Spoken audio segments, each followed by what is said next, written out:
You're listening to The Big Picture with Edwin Eisendrath on WCPT 820. Okay, welcome back, everybody. I am thrilled to be joined by Tom Nichols. He is a staff writer at The Atlantic. He writes their absolutely fabulous daily newsletter. In his life, he has taught at the U.S. Navy War College for quarter of a century. He writes books that matter, including his 2023, I think, book, Our Own Worst Enemy, The Assault from Within on American Democracy. Oops, that happened. Tom, welcome. Thank you. Thanks for having me. Hey, on top of everything else, is it really true that you are an undefeated multiple winner in Jeopardy? Yes, I was a 5-time undefeated champion back when they forced you to retire after 5. I was in the 1994 Tournament of Champions, where honesty compels me to tell you that I got smoked immediately. Well, I mean, yeah, so wow, that's very impressive. You got to be quick and have a very good sort of fast recall for that. You had to know a lot and be able to get to it.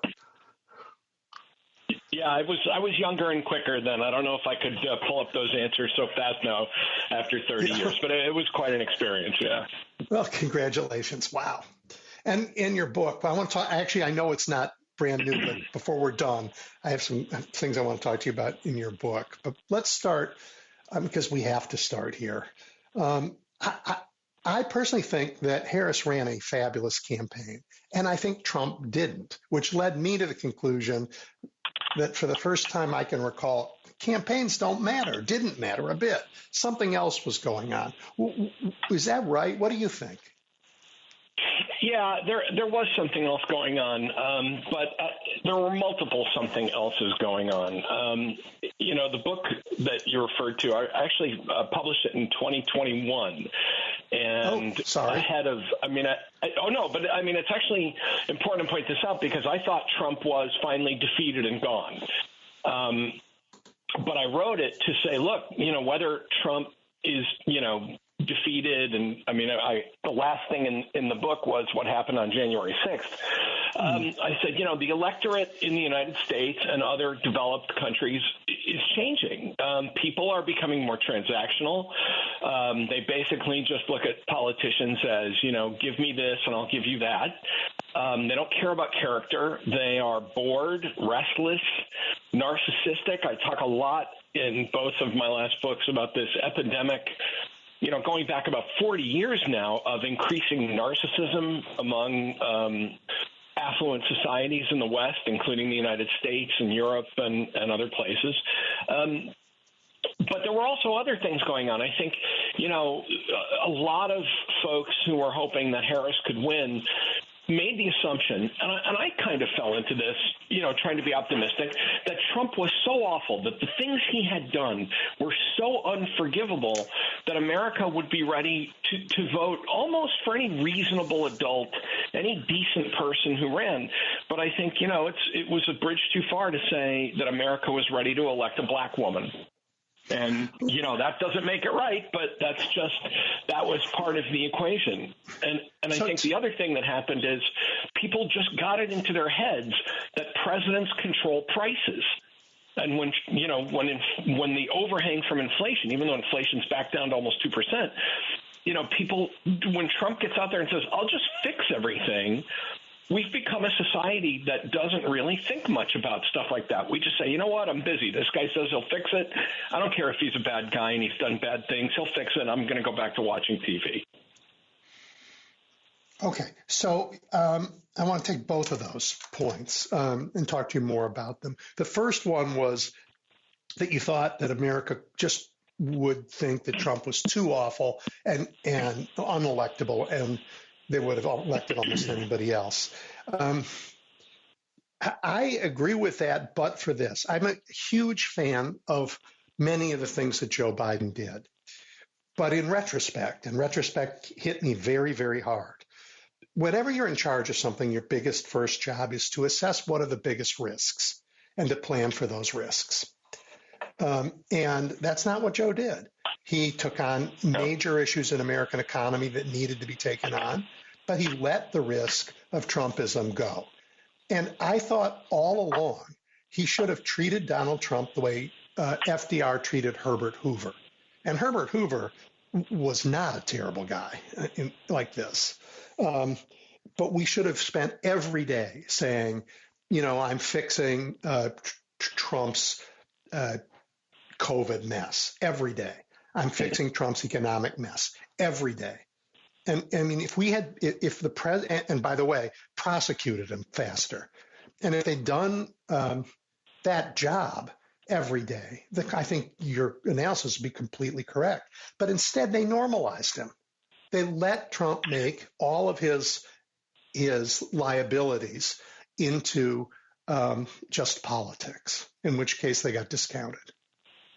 Yeah, I think there's a lot of truth to that. I think everybody, I shouldn't say everybody, but a lot of institutions in American life normalized him. I especially agree that he should have been prosecuted faster, although what we learned from that, one guy that didn't normalize Trump was Jack Smith. God bless him. But, but what we found is that no matter what you did, there were going to be 6 justices on the Supreme Court said, this guy's never going to jail. You're not going to make him pay for what he did. And we've just decided that. We have spoken that Donald Trump is not going to pay a price. And, when you're up against that, you've got problems because you can prosecute him, but then you've waded into the swamp. But I agree with you that look, I think Joe Biden, in a way, gave into a very decent impulse to say Trump was a fluke. You've seen how bad he is. You know what he is. You've lived through January 6th. You saw how many people died during COVID because of his, chicanery about masks and, playing Americans off each other. Let's get back to being decent Americans and just move on from here. And I think, he didn't realize 2 things. One is that Trump's supporters are a cult of personality, that they were not going to let go. We obsess about the number of Republican votes that were flipped, right? That the Democratic Republican votes that were flipped. But the unflippable votes were millions of people who believe completely bonkers things and were never going to change their mind. And I think Biden may have hoped that group was smaller than it was. But the others, and Americans are really good at just forgetting stuff. It's just really frightening that I tweeted earlier this morning, somebody was talking about tariffs, and I said, I tried to have a conversation with a Trump supporter. I said, this is going to hurt you. You're a small business person. These tariffs will hurt you just like they did the last time. And this person said to me, what do you mean the last time? And I just thought, how did 7 or 8 years go by and suddenly all of this is just gone? And I think on that, I think there is reporting that suggests that the Harris team feels like they should have done more to remind people what it was like. But the problem was they made this decision that they're moving forward rather than backward. They're not looking back. But that, as you say, that kind of normalized Trump, and it let people forget what it was like when he was president. Yeah. Which is going to bring up a very big other topic, which is the America's media consumption habits, what's left of the so-called mainstream media, what they did and didn't do right. I think mostly not right. And I'm reminded that, where you work, the Atlantic showed up, as did, frankly, the New York Times and Horace Greeley and Joseph Pulitzer all showed up when the media before the Civil War got things wrong too and lost the trust of Americans. So I think we're it'll be very hard for mainstream media to win back trust, and they can't win it back by currying favor with the right wing because they're not really in the business of lying. They just weren't in the business of telling the truth. Yeah, although let me add to your criticism, but then pull back a little bit of a defense here. for some of the legacy media. And also, I'll just remind your listeners, The Atlantic was founded in 1857 as an abolitionist publication. So, the Atlantic's been banging the table for a long time. But I think a few things happened. One is that, yes, without doubt, mainstream media outlets gave into what we talked about. Our editor-in-chief did a piece on where we stand when he said this is the bias toward coherence. Jeffrey Goldberg talked about this, where it's like, it's so hard to watch Donald Trump and then say, I can't really sit down and write a piece that says the Republican candidate just had a completely, bizarre mental meltdown in front of an entire rally full of people. So you try to find something in it that looks like a political story, that looks like a coherent political position. And I think that was an understandable impulse by a media, by journalists who didn't want to seem to be taking sides, who didn't want to seem to be talking down to other Americans.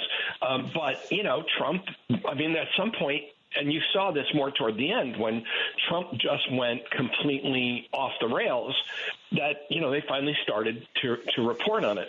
But that lack of trust in the media is not, people who don't trust the New York Times are, I'm going to say, I think, the people that say I don't trust the New York Times, I remember those bumper stickers as a kid, by the way, during Nixon's administration, that in the early 70s, he was, I don't trust the New York Times.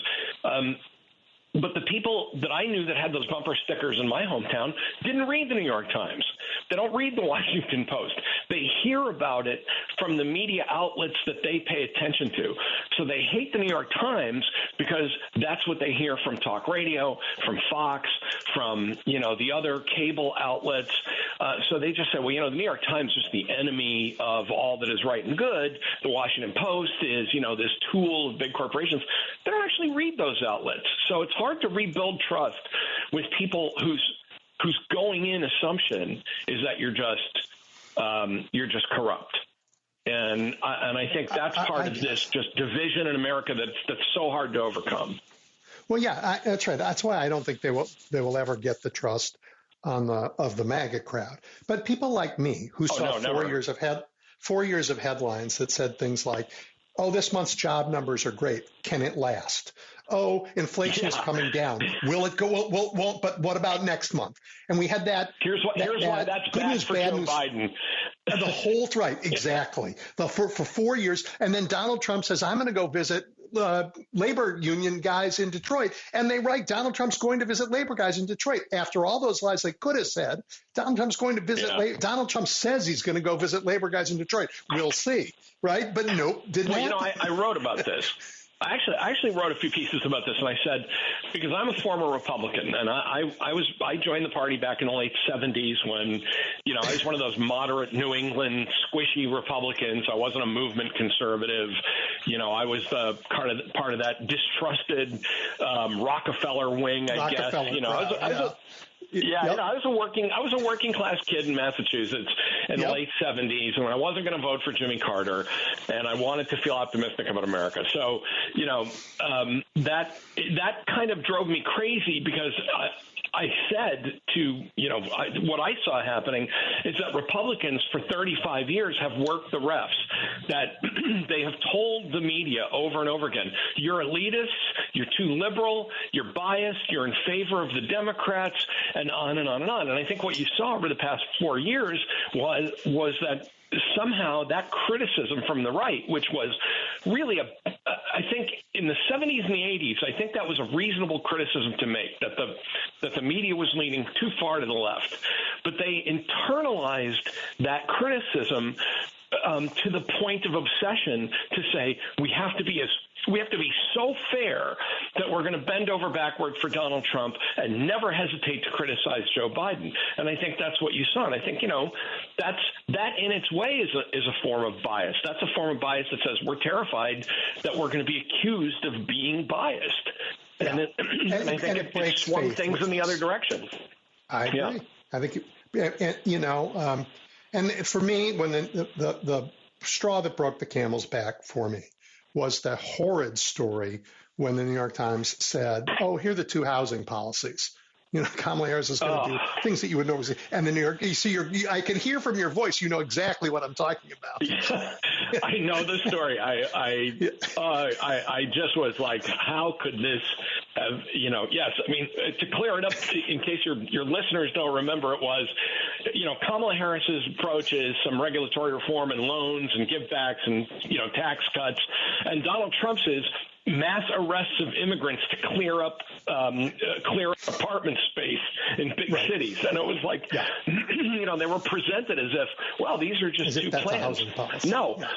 Yeah. One of them is a completely, fascist fantasy, and the other one's sort of a normal, wonky plan. And I wrote over and over again that it was a major error for anybody to think that this, and this kind of goes back to what you began with, that it was a major error for anybody to think that this was about policy. Yeah. People were not voting. No, most people couldn't explain Donald Trump's policies in a way that would hold water for more than 10 seconds. Yep. And didn't care. Because really, they didn't care. They looked at their lives and they said, well, I think they said, look, inflation was hard. I mean, breakfast, it's hard to buy cereal. It just is. It's gotten beyond, expensive. $7, $8 for a box of grape nuts is not okay. And inflation touches everybody. Okay. Donald Trump says he's going to fix it. And Joe didn't defend his record very well. No, although, the other, the other thing I found kind of unfair was for people saying, why won't Kamala Harris run away from Joe Biden's record? And, being a child of the 70s and the 80s, when you're at full employment and 2.5% inflation, I'm not sure what you're supposed to run away from.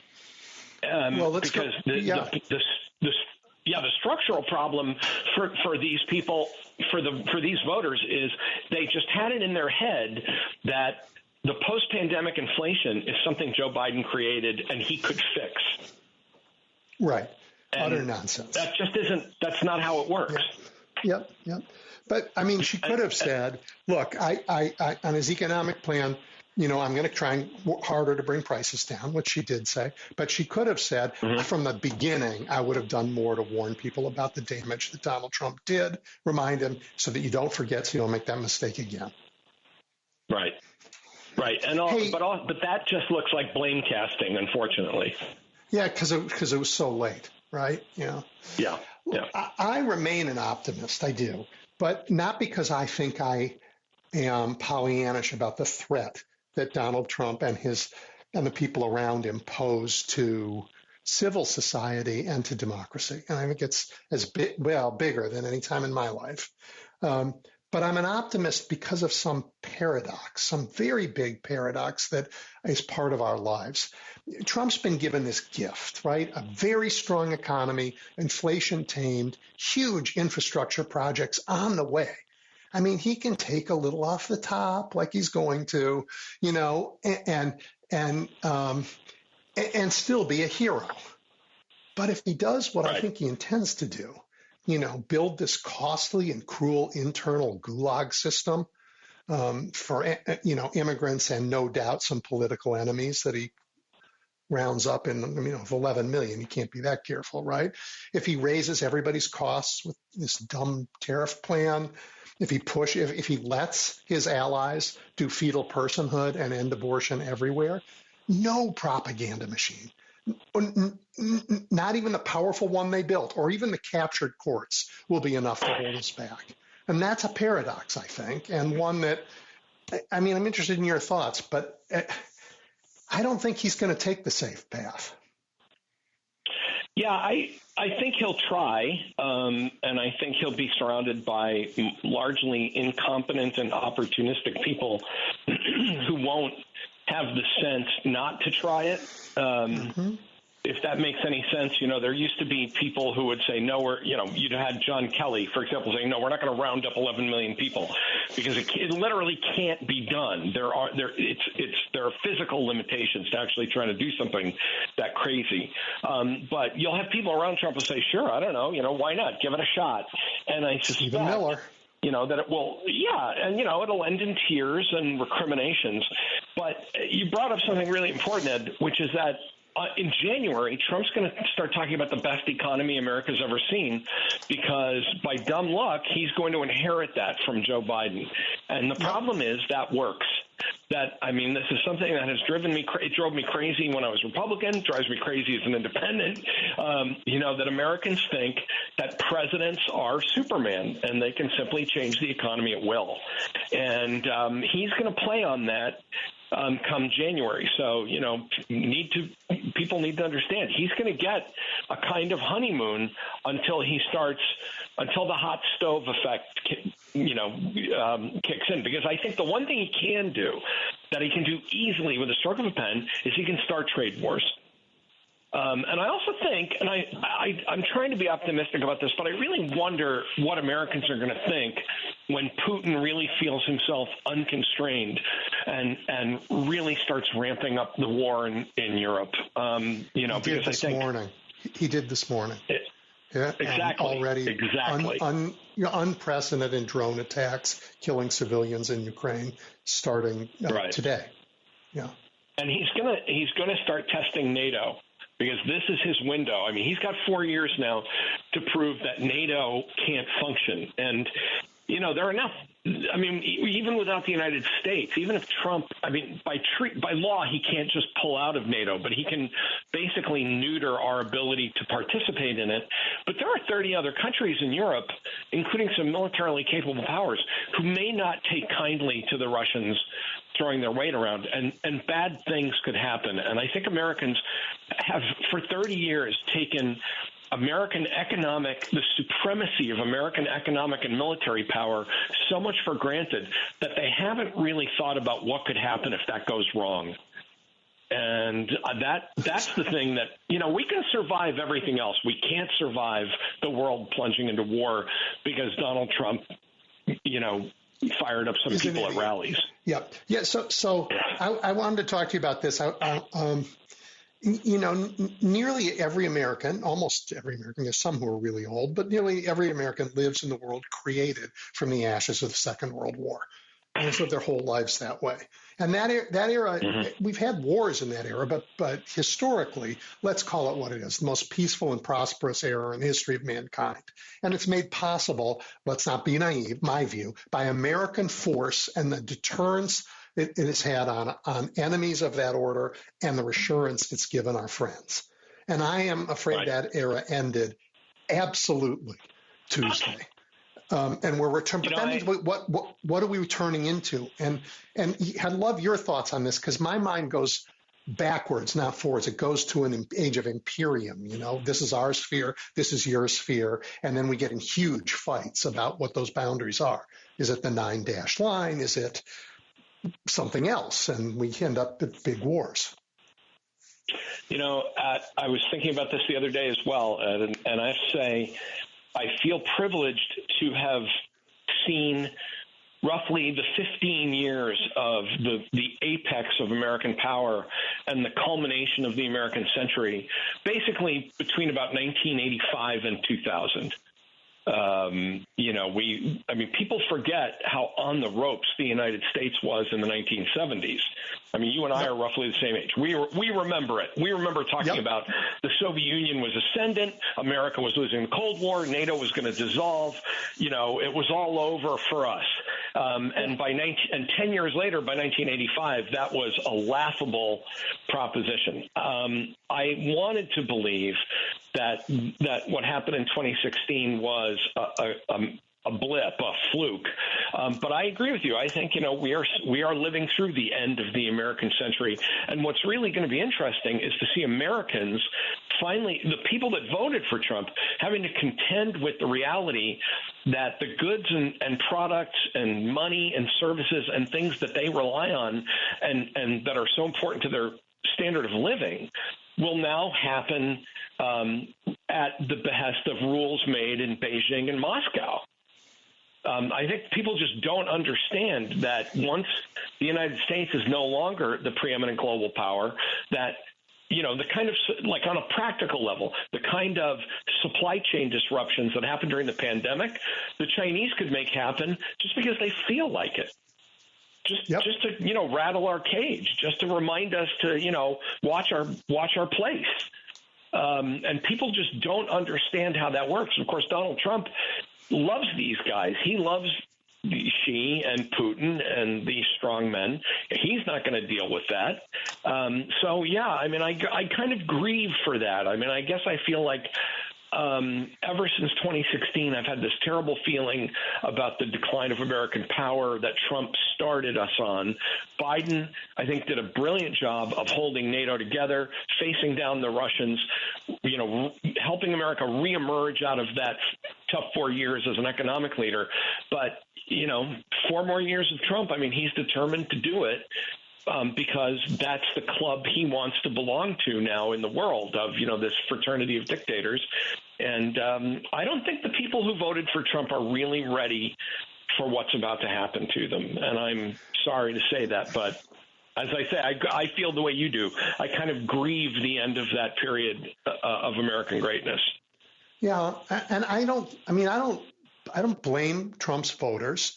I don't think they're stupid. I don't think that's what they want. I think they are excused for not foreseeing this consequence, in part because of the failures of the press that we talked about before, in part because of the transformational and dangerously transformational social media world that has broken. It's largely filled with propaganda, and it's broken our ability to tell a narrative of American greatness. I'm going to blame some of them. I think that's a little too forgiving. I don't think we get anywhere by infantilizing millions of people and saying, well, they really don't understand what they're doing.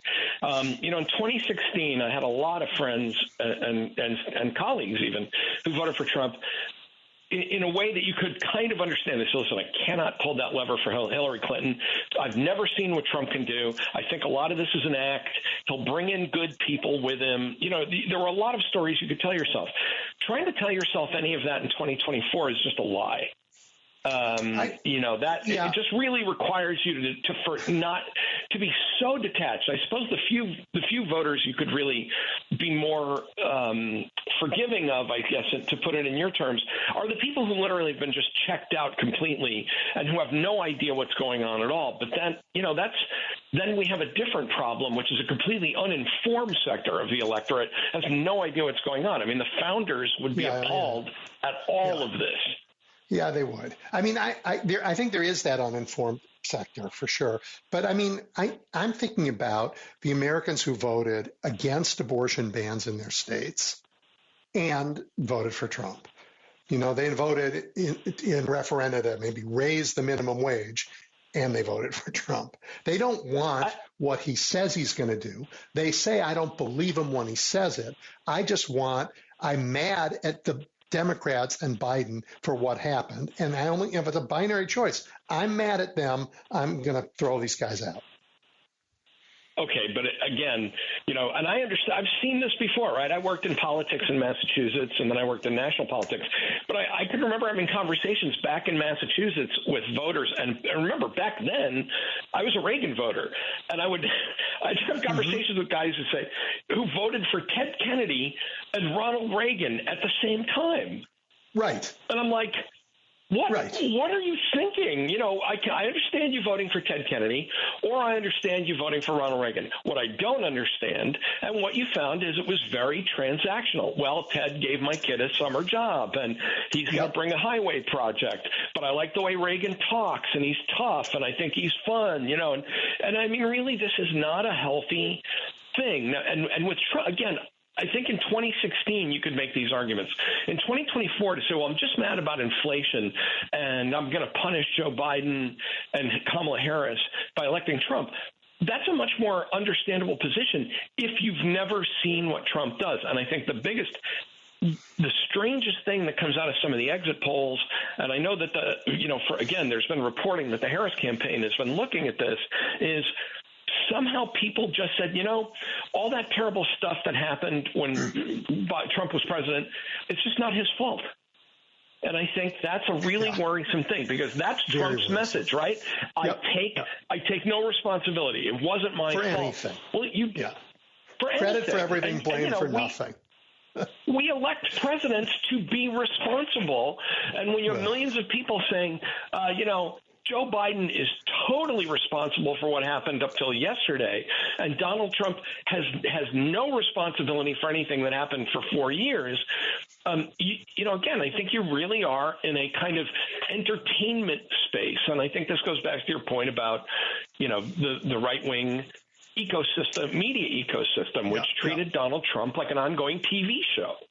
Yep, like it's all a wrestling match. That's not really important, but who's your favorite people guy? renewed him for another 4 years. They thought this was a fun show. The Biden show is boring. It had bad ads, and so they're going to go back to the other one because that's going to be more interesting. Well, you and I, think politics and governing is important, really important. And I mean, I guess, thank God, most of the country doesn't have to pay attention to it like we do. They pay attention to other things, but they should pay some attention. They should. Hey, can I ask you some questions about the book in our, Our Own Worst Enemy? In it, sure. I think, if I read it right, you said that illiberalism is basically our fault.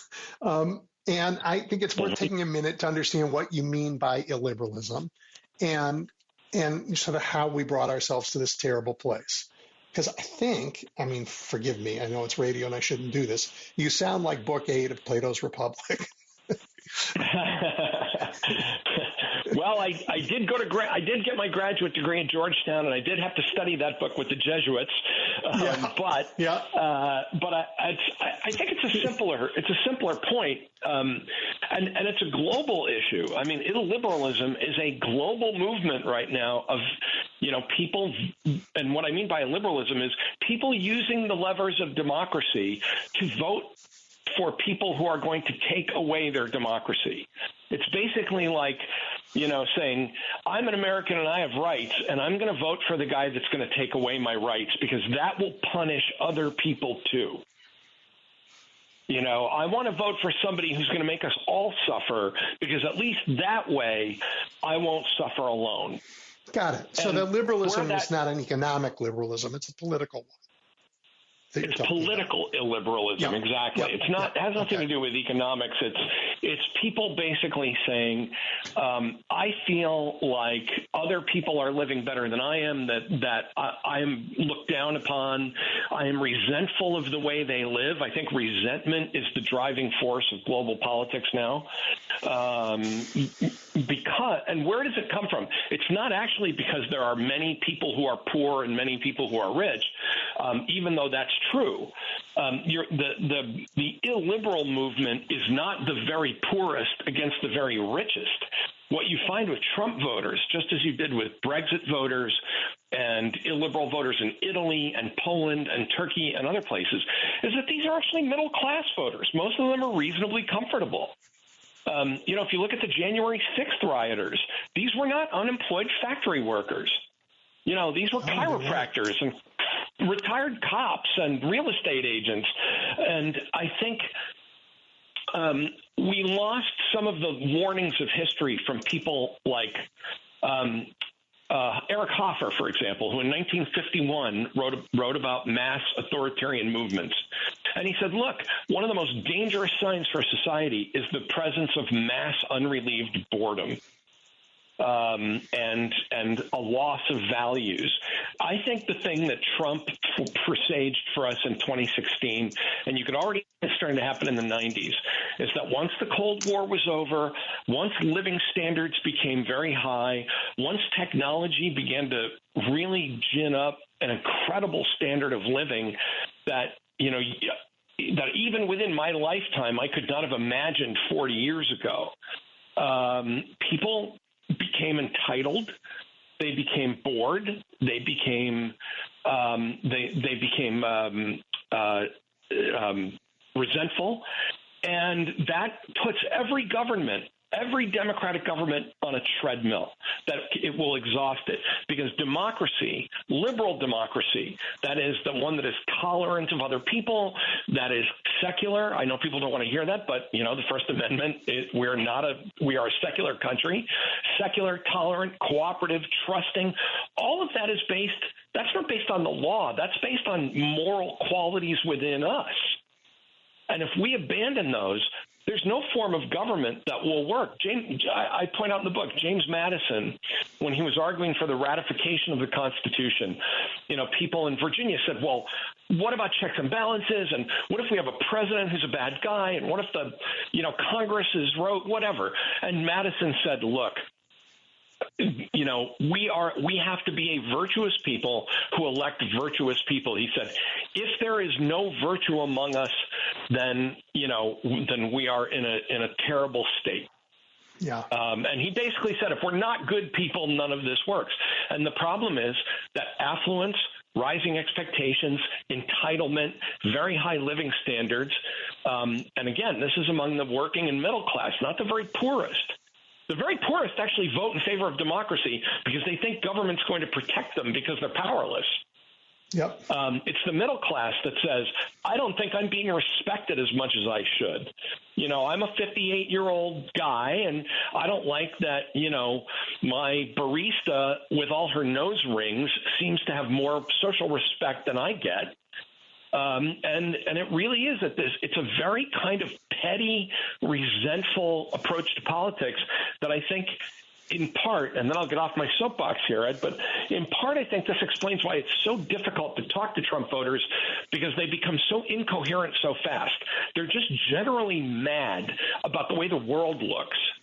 And when you try and pin them down about, well, are you suffering? Not really. You know, yes, cereal's expensive, but I'm doing okay.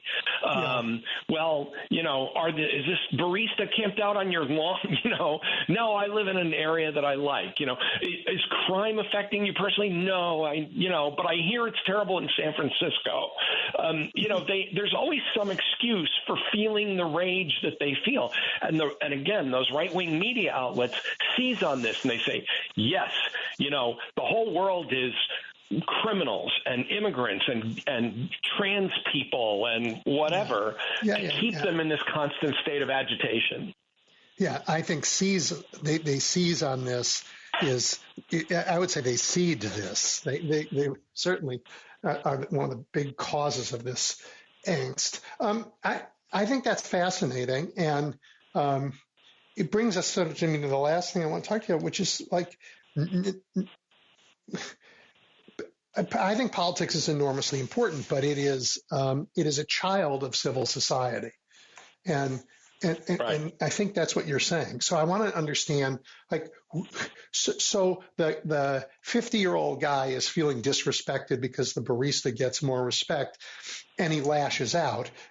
You're completely right on that, but I think the 50-year-old guy gets less respect than the barista as a function of something in our civil society, and maybe we have a lot of work to do so that everybody feels a little more respected and feels like they have an actual contribution to make, because then they might actually respect their own ability.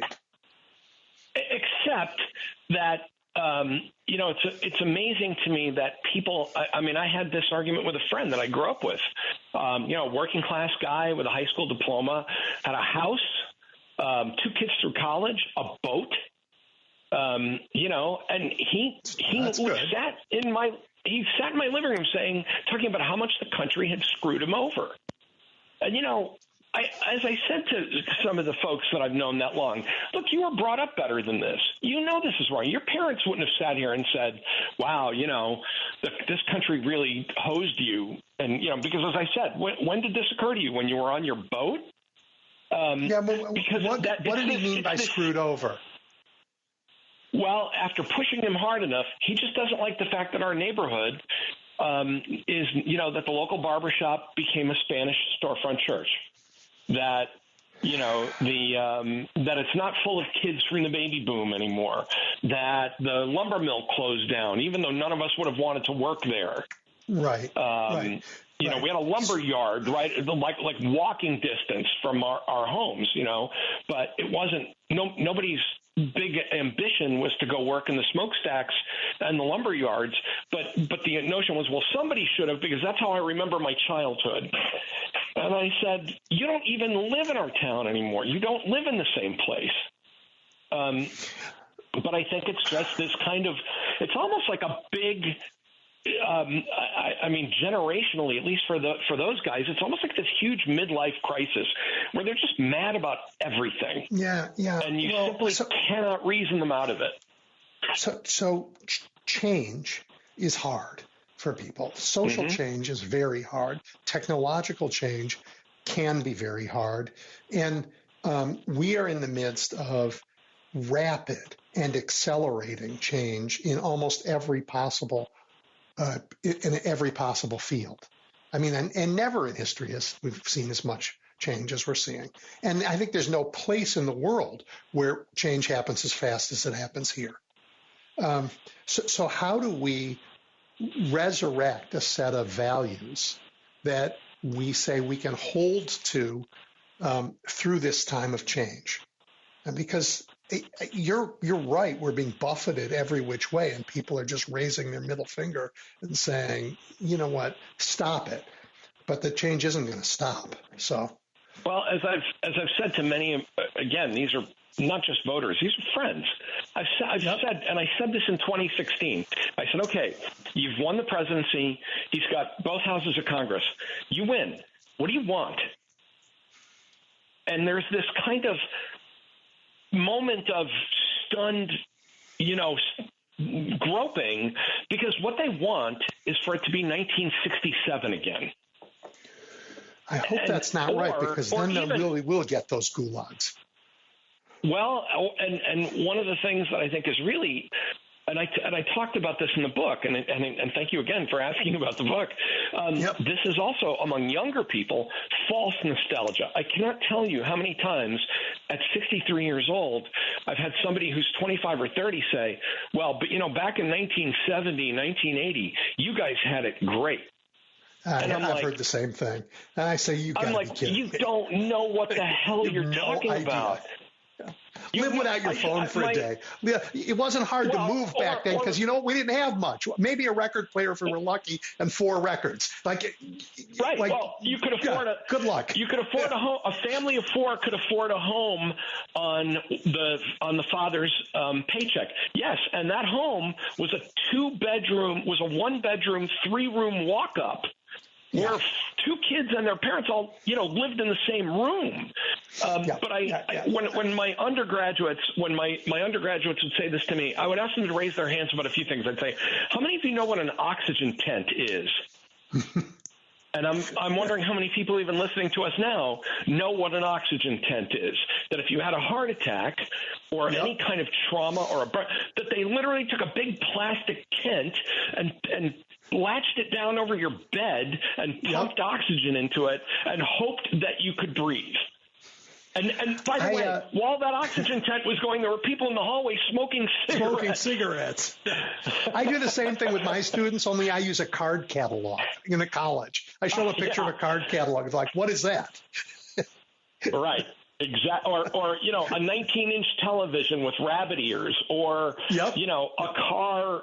I mean, one of my friends made a great observation. He said, one of the worst things that happen to working people is that it's very hard for them to use the excuse that their car broke down, because in the 21st century, even the crappiest cars actually run pretty well. Yeah. They don't break down, and I think that, when they talk about 1970, or kids who say, well, college was a lot cheaper in 1980 when, 79 when you started. And I'm like, because nobody went. Because only 14% of women in this country had a college degree. That's why. And they just kind of look at me, and I basically. And you wouldn't live in the dorm they would have put you in. That cinder block little box. Exactly. With 4 other people. And the other thing too is to say, this backlash against inflation and economic conditions, what people are voting for are 2020 living standards at 1970 prices. And that's not going to happen. I got to interrupt you only because we've run out of time. And this was 45 minutes. It went by like that. So you have to come back. I've enjoyed this conversation a lot. Thank you. Thank you very much. So have I. Yep. All right. Everybody, that was Tom Nichols. Please, he publishes this daily newsletter at The Atlantic. You got to read it. And then if you do, you'll start reading the rest of his stuff because it's fabulous.